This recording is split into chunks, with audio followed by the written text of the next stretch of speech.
Good morning everyone. আজকের এই সকালটা অনেক বেশি এক্সাইটিং।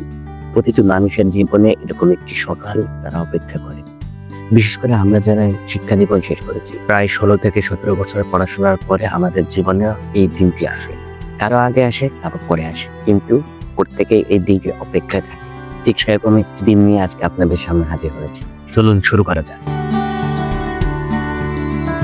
আজকের সকালটা বেশ অন্যরকম।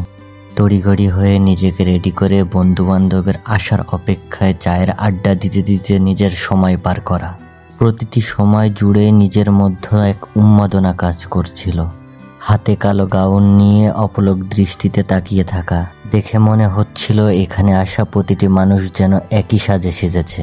আজকের এই পোশাকের প্রতিটি ভাঁজে লুকিয়ে আছে বছরের পর বছর পরিশ্রম, দৌড়ঝাঁপ, স্বপ্ন আর সংগ্রামের গল্প।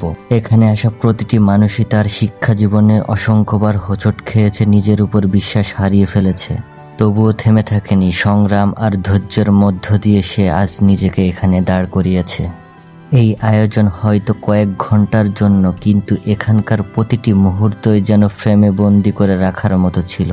হাসি ঠাট্টা, গান বাজনা, এই বড় মঞ্চের বড় আয়োজনগুলো মনে হচ্ছিল এখানকার প্রতিটি মানুষের মনে আলাদা এক তৃপ্তি প্রদান করছিল। কেউ এখানে ফটো সেশনে ব্যস্ত, কেউ বা গল্পের আড্ডায় মেতে উঠেছে অন্য আরেকজনের সাথে। এখানকার চারিদিকের পরিবেশটা বেশ প্রাণবন্ত একটা ভাব দিচ্ছিল। এই বিশাল সার্টিফিকেট সম্মাননা শুধুমাত্র একটি কাগজই নাই, এটি প্রতিটি স্টুডেন্টের কাছে পরিবার, শিক্ষক, বন্ধুবান্ধবের ভালোবাসার অন্যতম সঙ্গী। আজকের এই বড়দিনের সম্মাননার মধ্য দিয়ে আমাদের শিক্ষা জীবনের ইতি টানা হলো। হয়তোবা আমাদের জীবনের পরবর্তী গল্পগুলো নতুন কোনো মঞ্চে লেখা হবে, তবে এই দিনটি আমাদের হৃদয়ে রয়ে যাবে আজীবন।